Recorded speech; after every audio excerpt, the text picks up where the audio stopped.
Welcome back to nursing টোটকা। আজকে আমি আরেকটি নতুন কোয়েশ্চেন অ্যান্সার সেট তোমাদের সাথে আলোচনা করব। এটি থার্ড ইয়ারের কমিউনিটি হেলথ নার্সিংয়ের অবজেক্টিভ টাইপের কোয়েশ্চেন, জুন 2011 প্রিভিয়াস ইয়ারের কোয়েশ্চেন। তো এর ফুল মার্কস হচ্ছে 25 আর টাইম 25 মিনিটস। প্রথমেই কি আছে, ফিল ইন দ্য ব্ল্যাঙ্কস, অর্থাৎ শূন্যস্থান পূরণ করতে হবে। প্রথমে আছে anganwadi centre is a part of programme dash, অর্থাৎ অঙ্গনওয়াড়ি সেন্টার কোন প্রোগ্রামের অংশ। এর অ্যান্সার হবে আইসিডিএস।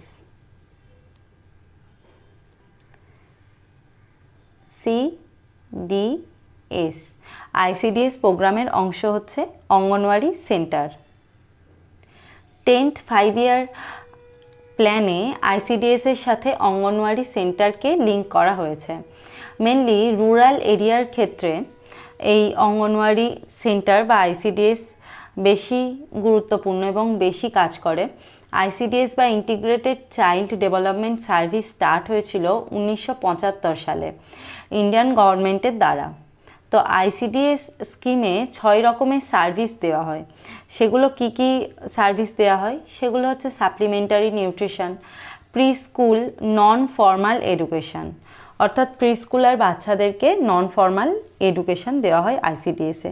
নেক্সট হচ্ছে নিউট্রিশন অ্যান্ড হেলথ এডুকেশন, বাচ্চাদের এবং প্রেগনেন্ট মায়েদের নিউট্রিশনের উপর লক্ষ্য দেওয়া হয় এবং তাদের হেলথ এডুকেশনও দেওয়া হয়।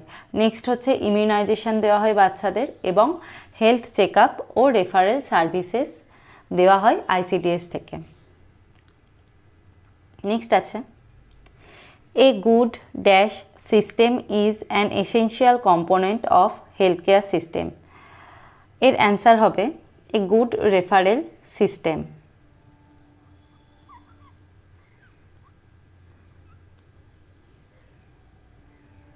একটা ভালো রেফারেল সিস্টেম হচ্ছে একটা হেলথ কেয়ার সিস্টেমের পার্ট।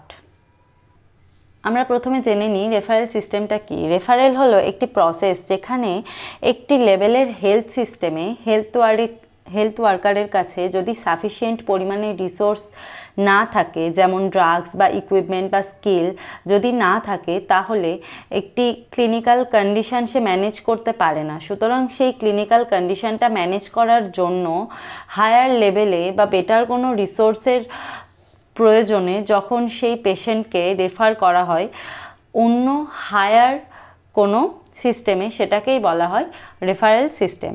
তো এখানে রেফারেল সিস্টেমের একটা ছক আমি দেখিয়েছি। প্রথমে কোথায় থেকে কোথায় রেফার করা হয়? প্রথমে সাবসেন্টার থেকে রেফার করা হয় প্রাইমারি হেলথ সেন্টারে। প্রাইমারি হেলথ সেন্টার থেকে কোথায় রেফার করা হয়? কমিউনিটি হেলথ সেন্টারে। কমিউনিটি হেলথ সেন্টার থেকে রেফার করা হয় সাব ডিস্ট্রিক্ট হসপিটালে। সাব ডিস্ট্রিক্ট যে হসপিটালগুলো আছে সেগুলোতে রেফার করা হয়। নেক্সট সাব ডিস্ট্রিক্ট হসপিটালগুলো থেকে কোথায় রেফার করা হয়? ডিস্ট্রিক্ট হসপিটালে রেফার করা হয়। নেক্সট ডিস্ট্রিক্ট হসপিটাল থেকে রেফার করা হয় tertiary health facilities in medical college hospital, অর্থাৎ ডিস্ট্রিক্ট হসপিটাল থেকে মেডিকেল কলেজ অ্যান্ড হসপিটালে রেফার করা হয়। নেক্সট কোথায় রেফার করা হয়? নেক্সট সেই মেডিকেল কলেজ অ্যান্ড হসপিটাল থেকে রেফার করা হয় সুপার স্পেশালিটি কোনো হসপিটালে। যেমন হয়তো কোনো হসপিটাল শুধুমাত্র ক্যান্সারের জন্য স্পেশাল, বা কোনো হসপিটাল কেবলমাত্র এমসিএইচ কেয়ারের জন্য স্পেশাল, সেই ধরনের, বা বাচ্চাদের জন্য স্পেশাল, সেই ধরনের হসপিটালে তারপর সুপার স্পেশালিটি হসপিটালে রেফার করা হয়। নেক্সট আছে the event of birth should be registered within dash days. এটা হবে 21 ডেজ, অর্থাৎ বার্থের 21 ডেজ বা শিশুর জন্মের 21 দিনের মধ্যেই বার্থ রেজিস্টার করাতে হয়। শিশুর জন্মের রেজিস্টার করার পরেই শিশু বার্থ সার্টিফিকেট দেওয়া হয়। As per the registration of birth act 1969, it is mandatory to register every birth under the government of West Bengal within 21 days. অর্থাৎ শিশুর জন্মের 21 দিনের মধ্যেই গভর্নমেন্টের কাছে শিশুর জন্মের রেজিস্টার ম্যান্ডেটরি হয়ে গেছে। নেক্সট আছে Diagnosis of measles is based on the typical rash and dash. মিজেলসের ডায়াগনোসিসের জন্য এক ধরনের স্পট খুব ইম্পর্টেন্ট, সেটা হচ্ছে কপ্লিক স্পট।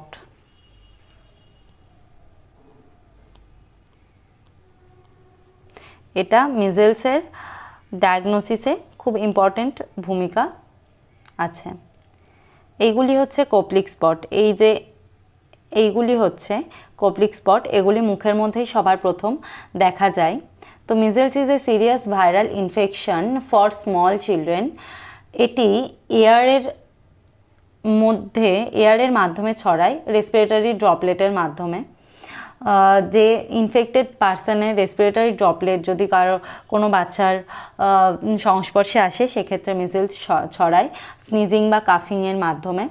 মিজেলসের কজেটিভ অর্গানিজম হচ্ছে প্যারামিক্সোভাইরাস ফ্যামিলির ভাইরাস।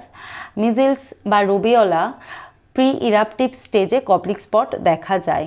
এগুলি small white spot often on a reddened background that occurs on the inside of cheeks, অর্থাৎ মুখের বা চিকের ভিতরের দিকে এই সাদা রঙের স্পটগুলি দেখা যায়, যার ব্যাকগ্রাউন্ডের রেডেন্ড এরিয়া থাকে, অর্থাৎ লালের মধ্যে সাদা স্পট দেখা যায়। এগুলি হচ্ছে কপ্লিক স্পট, যেটা মিজেলসের প্রি ইরাপটিভ স্টেজে দেখা যায় এবং এটি মেনলি মিজেলস চেনার সাইন। নেক্সট আছে each PHC serves a population of dash. একটা পিএইচসি কত পপুলেশনকে সার্ভ করে? এটা হচ্ছে, এর অ্যান্সার হবে 30,000। 30,000 পপুলেশনে একটা পিএইচসি সার্ভ করে যখন সেটা প্লেনে হয়, ইন প্লেন এরিয়া।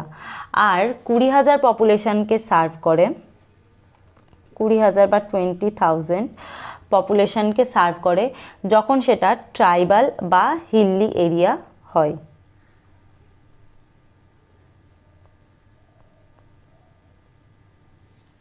যখন সেটা ট্রাইবাল বা হিলি এরিয়া হয়। এর সাথে আমি সাবসেন্টারটারেও বলে দিচ্ছি। একটি সাবসেন্টার প্লেন এরিয়াতে 5,000 পপুলেশনকে সার্ভ করে এবং সেটা যদি ট্রাইবাল বা হিলি এরিয়াতে হয় তখন একটা সাবসেন্টার 3,000 পপুলেশনকে সার্ভ করে। নেক্সট আছে match column A with column B, অর্থাৎ কলামের সাথে কলাম বি আমাদের ম্যাচ করতে হবে। প্রথমেই আছে ডেমোগ্রাফি। ডেমোগ্রাফির সাথে কে রিলেটেড? ডেমোগ্রাফির সাথে রিলেটেড স্টাডি অফ পপুলেশন, এটা হচ্ছে ডেমোগ্রাফি। তো ডেমোগ্রাফি কি? Demography is the statistical study of population specially human beings, অর্থাৎ পপুলেশন নিয়ে যে গবেষণা সেটাকেই ডেমোগ্রাফি বলা হয়। তো এই ডেমোগ্রাফির 5টা কম্পোনেন্ট আছে, 5টি কম্পোনেন্ট, 5 কম্পোনেন্ট আছে। তো এই কম্পোনেন্টগুলি কি কি? এই কম্পোনেন্টগুলি হচ্ছে ফার্টিলিটি, মর্টালিটি, ম্যারেজ, মাইগ্রেশন এবং সোশ্যাল মোবিলিটি। এই 5টি জিনিসের মাধ্যমেই আমাদের জনসংখ্যার পরিবর্তন হয় বা পপুলেশনের পরিবর্তন হয়। তাই এটা ডেমোগ্রাফির মেইন 5টি কম্পোনেন্ট। নেক্সট আছে অ্যানথ্রোপোমেট্রি। অ্যানথ্রোপোমেট্রির সাথে কে related? Assessment of the physical growth. তো অ্যানথ্রোপোমেট্রিটা কি? Anthropometry measurements are non-invasive quantitative measurements of the body. Anthropometry provides a valuable assessment of nutritional status in children and adults. অর্থাৎ anthropometric measurement একটি non-invasive টাইপের measurement, অর্থাৎ এর মধ্যে কোনো ইনভেসিভ প্রসিডিওর নেই। এর দ্বারা বাচ্চার নিউট্রিশনাল স্ট্যাটাস আমরা বুঝতে পারি, বাচ্চা বা যে কোনো অ্যাডাল্টের নিউট্রিশনাল স্ট্যাটাস আমরা বুঝতে পারি। তো সেই বাচ্চাটি ভালনারেবল গ্রুপের মধ্যে আছে কিনা সেটিও আমরা বুঝতে পারি, যে সে রিস্কের মধ্যে আছে কিনা। 5টি অ্যানথ্রোপোমেট্রিক মেজারমেন্ট কি? ওয়েট, হাইট মেজারমেন্ট বা length measurement, mid arm circumference, আর ওয়েস্ট সার্কামফারেন্স, আর কাফ সার্কামফারেন্স। এই মেজারমেন্টগুলোর মাধ্যমে শিশুর গ্রোথ এবং ডেভেলপমেন্ট কেমন হচ্ছে, শিশু সুস্থ আছে কিনা বা তার কোনো সমস্যা আছে কিনা সেগুলি আমরা বুঝতে পারি। নেক্সট আছে প্যাপসমিয়ার। প্যাপসমিয়ারের সাথে কে রিলেটেড? এর সাথে রিলেটেড সেকেন্ডারি প্রিভেনশন, অর্থাৎ প্যাপসমিয়ার করার মাধ্যমে আমরা সেকেন্ডারি প্রিভেনশন করতে পারি। তো প্যাপসমিয়ারটা কি? Pap smear, also called pap test, it is a procedure to test for cervical cancer in women. অর্থাৎ প্যাপ স্মিয়ারের মাধ্যমে ফিমেলদের মধ্যে সার্ভাইকাল ক্যান্সার আমরা ডিটেক্ট করতে পারি। এই টেস্টে সার্ভিক্সের অর্থাৎ ইউটেরাসের যে লোয়ার পোর্শনে সার্ভিক্স, সেখান থেকে সেল কালেক্ট করা হয়। এইভাবে সেল এখান থেকে কালেক্ট করা হচ্ছে, সেল কালেক্ট করে তারপর সেই সেলটিকে পরীক্ষা করা হয় অর্থাৎ টেস্ট করা হয়। টেস্টের মাধ্যমে সার্ভিক্সের সেলের কোনো পরিবর্তন ঘটেছে কিনা, অর্থাৎ সার্ভিক্সের কোষগুলির মধ্যে কোনো নতুন ধরনের পরিবর্তন ঘটেছে কিনা এবং সেই কোষগুলিতে ক্যান্সারাস কিছু চেঞ্জ হয়েছে কিনা সেগুলি আমরা ধরতে পারি। তাই এটি একটি সেকেন্ডারি প্রিভেনশন, অর্থাৎ ক্যান্সার প্রিভেন্ট করার জন্য আমরা প্যাপ স্মিয়ার করে থাকি সার্ভাইকাল ক্যান্সার প্রিভেন্ট করার জন্য। নেক্সট আছে টিউবারকিউলোসিস। টিউবারকিউলোসিস বা টিবি এর সাথে কি রিলেটেড? এর সাথে রিলেটেড বিসিজি। টিউবারকিউলোসিসের সাথে BCG related. BCG or bacilli calmette guerin is a vaccine for TB or tuberculosis. The BCG vaccine is made from a weakened strain of TB bacteria. অর্থাৎ TB ব্যাকটেরিয়ার একটা উইক স্টেন থেকে তৈরি করা হয় এই BCG vaccine. Because the bacteria in the vaccine is weak, it trigger the immune system to protect against TB but does not give you TB. অর্থাৎ যেহেতু এই ব্যাকটেরিয়া স্টেনটা একটা উইক স্টেন, সেহেতু এই ভ্যাকসিনটা দেওয়ার মাধ্যমে এই ব্যাকটেরিয়াটি আমাদের ইমিউন সিস্টেমকে ট্রিগার করে টিউবারকিউলোসিসের এগেনস্টে, যাতে আমাদের বডি প্রোটেক্ট করতে পারে আমাদেরকে, কিন্তু এর ফলে আমাদের টিবি হয় না। নেক্সট কি আছে? নেক্সট আছে সেন্ট্রাল নার্ভাস সিস্টেম। এর সাথে রিলেটেড কি? র্যাবিস। র্যাবিস আমাদের সেন্ট্রাল নার্ভাস সিস্টেমকে ক্ষতি করে। র্যাবিস কি? Rabies is a deadly virus spread to people from the saliva of infected animals. Rabies হচ্ছে ইনফেক্টেড অ্যানিম্যালদের স্যালাইভা থেকে ছড়ায়। Rabies is usually transmitted through an animal bite, যেমন হচ্ছে ডগস বা কোনো র্যাবিস ইনফেক্টেড অ্যানিম্যাল।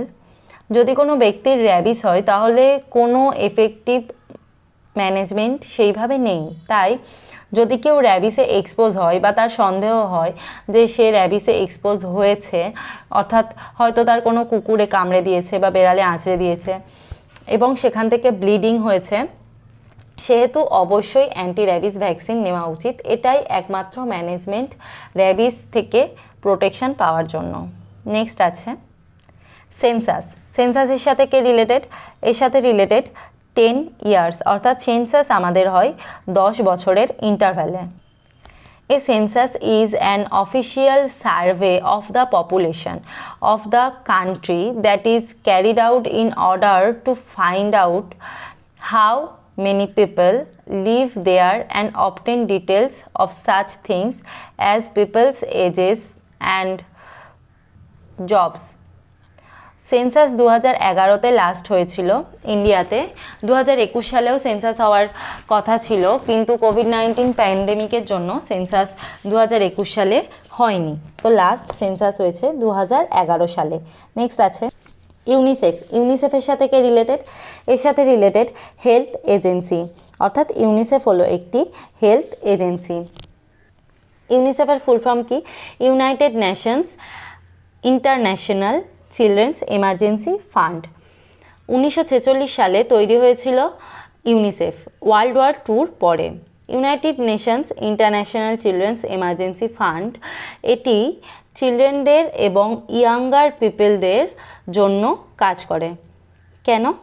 যেহেতু ওয়ার্ল্ড ওয়ার 2 এর পরে এই চিলড্রেন এবং ইয়াঙ্গার পিপলদের লাইফ রিস্কে ছিল, তাই এদের পাশে দাঁড়ানোর জন্য তৈরি হয়েছিল ইউনিসেফ। তো ইউনিসেফের একটা গোবি ক্যাম্পেইন আছে। গোবির ফুল ফর্ম হচ্ছে G for growth and development বা growth monitoring, O for oral rehydration এবং B for breast feeding, I for immunisation. এটা মেইনলি গোবির চিলড্রেনদের জন্য ক্যাম্পেইন। তাই এই বাচ্চাদের যেহেতু গ্রোথ মনিটরিং এবং ওরাল রিহাইড্রেশন থেরাপি দেওয়া, ব্রেস্ট ফিডিং দেওয়া এবং ইমিউনাইজেশন দেওয়া খুবই ইম্পর্টেন্ট, তাই এটি ইউনিসেফ গোবি ক্যাম্পেইন নামে ক্যাম্পেইন করে। নেক্সট আছে এমটিপি অ্যাক্ট। এমটিপি অ্যাক্টের সাথে কে রিলেটেড? এর সাথে রিলেটেড হচ্ছে 1971 সালে এমটিপি অ্যাক্ট প্রথম রিলিজ হয়েছিল। India has adopted A sanctioned induced abortion mechanism under the MTP act of 1971, wherein a woman can lawfully avail abortion if the pregnancy carrying the risk of grave physical injury or endanger her mental health, or it is a result from contraceptive failure in a married woman or from rape। অর্থাৎ একজন মহিলা তার baby abort করতে পারে কোন কোন ক্ষেত্রে? যদি সেই বেবির থেকে তার কোনো ফিজিক্যাল ইনজুরি হয়, বা তার কোনো মেন্টাল হেলথের প্রবলেম আসে, বা কোনো কন্ট্রাসেপটিভ ফেলিয়ারের জন্য তার প্রেগনেন্সিটা এসছে, বা কোনো রেপের কারণে সে প্রেগনেন্ট, এই সমস্ত ক্ষেত্রে মেডিকেল টার্মিনেশন অফ প্রেগনেন্সি করা যায়। জেস্টেশনাল এজের 12 সপ্তাহে মেনলি এমটিপি করা হয়, 20 সপ্তাহ পর্যন্ত এমটিপি করা যায়, সেক্ষেত্রে 2 জন ডক্টরের পরামর্শ নিতে হবে। নেক্সট আছে vitamin A oil. Vitamin A অয়েলের সাথে কে রিলেটেড? এর সাথে রিলেটেড নাইট ব্লাইন্ডনেস। ভিটামিন এ অয়েল আমাদের নাইট ব্লাইন্ডনেস প্রিভেন্ট করে। ভিটামিন এ অয়েল থেকে কি হয়? ভিটামিন এ অয়েল এর 6 ধরনের বেনিফিট আছে। সেগুলি কি কি? সেগুলি হচ্ছে protects I from night blindness, supports immune system and it supports bone health. Vitamin A promotes growth and reduce acne। এই সমস্ত কাজগুলি ভিটামিন এ করে। ভিটামিন এ অয়েল, ভিটামিন এ অয়েল বাচ্চাদেরকে দেওয়া হয় 6 থেকে 11 মাসের মধ্যে প্রথম ডোজ দেওয়া হয়, মেনলি 9 মাসে দেওয়া হয় মিজেলস ভ্যাকসিনের সাথে। এটি দেওয়া হয় 1 লাখ আইইউ বা 1 লাখ ইন্টারন্যাশনাল ইউনিট, এবং তারপর 12 মাসের পর থেকে প্রত্যেক 4 থেকে 6 মাস ছাড়া 2 lakh international unit vitamin A oil বাচ্চাদেরকে দেওয়া হয় পার ওরালি। নেক্সট কি আছে? নেক্সট আছে এনআরএইচএম। এনআরএইচএম এর সাথে কে রিলেটেড? এর সাথে রিলেটেড 2005 এনআরএইচএম বা ন্যাশনাল রুরাল হেলথ মিশন প্রথম হয়েছিল 2005-এ। এটি কে প্রথম লঞ্চ করেছিল? এটি লঞ্চ হয়েছিল 2005 সালের 12 April by our prime minister of India Manmohan Singh. Next আছে right T against the correct and F against the wrong statement. অর্থাৎ ঠিক হলে পাশে টি এবং ভুল হলে পাশে এফ লিখতে হবে। প্রথমেই ORS should be discarded after 24 hours. এটা হবে ট্রু। অর্থাৎ আমরা যদি ওআরএস তৈরি করে থাকি, ওআরএসের প্যাকেট যদি 1 লিটার জলে গুলে থাকি, বা বাড়িতেও যদি আমরা লবণ এবং চিনি দিয়ে ওআরএস তৈরি করে থাকি, সেটা কিন্তু 24 ঘন্টার মধ্যে খেয়ে নিতে হবে, এবং তারপর সেটা থাকলেও আর খাওয়া যাবে না, সেটা ডিসকার্ড করে দিতে হবে 24 ঘন্টা হয়ে গেলে। নেক্সট কি আছে? Breast feeding should be stopped after starting winning of the baby. এটা হবে ফলস।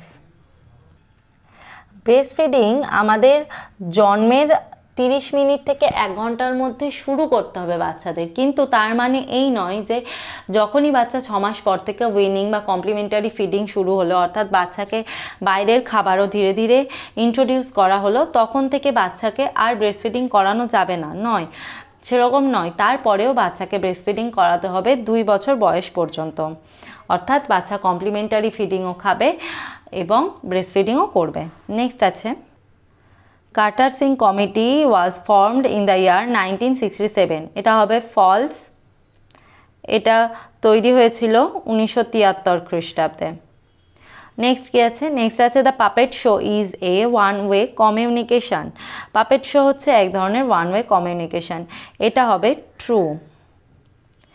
পাপেট শো বা পুতুল নাচ হচ্ছে এক ধরনের ওয়ান ওয়ে কমিউনিকেশান। এতে পুতুল নাচ দেখানোর মাধ্যমে আমাদের ওয়ান ওয়ে কমিউনিকেশান করা হয়, অর্থাৎ কোনো ইনফরমেশান মানুষকে দেওয়া হয়, অর্থাৎ দর্শককে কোনো ইনফরমেশান দেওয়া হয়, কিন্তু দর্শক যারা পাপেট শো দেখায় তাদেরকে কিন্তু কোনো ইনফরমেশান দেয় না, অর্থাৎ ইনফরমেশানের আদান প্রদান ঘটে না। তাই এটি এক ধরনের ওয়ান ওয়ে কমিউনিকেশন, অর্থাৎ কমিউনিকেট করা যায় না, ওয়ান ওয়ে কমিউনিকেশন হয়। তারপর হচ্ছে AIDS is a curable disease. AIDS হলো এক ধরনের কিউরেবল ডিজিজ, এটাও হবে ফলস। এইডস কিউরেবল ডিজিজ নয়, কিন্তু এইডস কন্ট্রোল করা যায় অ্যান্টিরেট্রোভাইরাল থেরাপি ড্রাগের মাধ্যমে। নেক্সট আছে write full forms of the following, অর্থাৎ ফুল ফর্ম লিখতে হবে আমাদের। প্রথমে আছে ন্যাকো। ন্যাকোর ফুল ফর্ম কি? ন্যাশনাল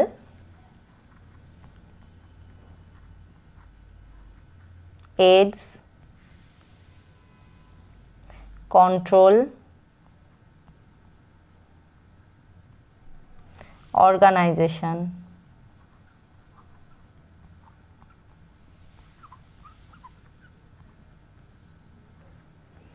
নেক্সট কি আছে? আশা। এটা আমরা প্রায় সকলেই জানি, এর ফুল ফর্ম হচ্ছে অ্যাক্রিডিটেড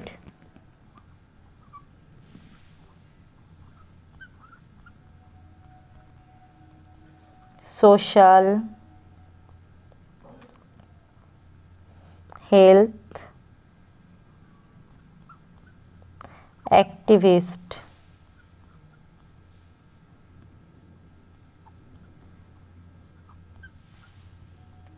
এক্ষেত্রে আমাদের খেয়াল রাখতে হবে ফুল ফর্ম লেখার সময় যাতে আমরা বানান ভুল না করি। নেক্সট আছে ভিভিএম। এর ফুল ফর্ম হচ্ছে ভ্যাকসিন ভায়াল মনিটর। এগুলি ভ্যাকসিনের গায়ে থাকে। নেক্সট হচ্ছে VCTC voluntary counselling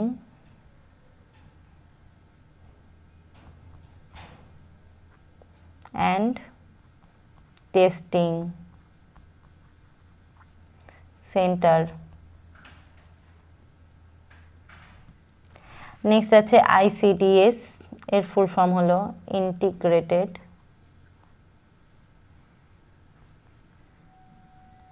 child development services. তো আজকে এই পর্যন্তই। আরও অনেক ইনফরমেশান পাওয়ার জন্য এবং কোয়েশ্চেন অ্যান্সার সেট জানার জন্য আমাদের চ্যানেলটিকে ফলো করুন। Thank you.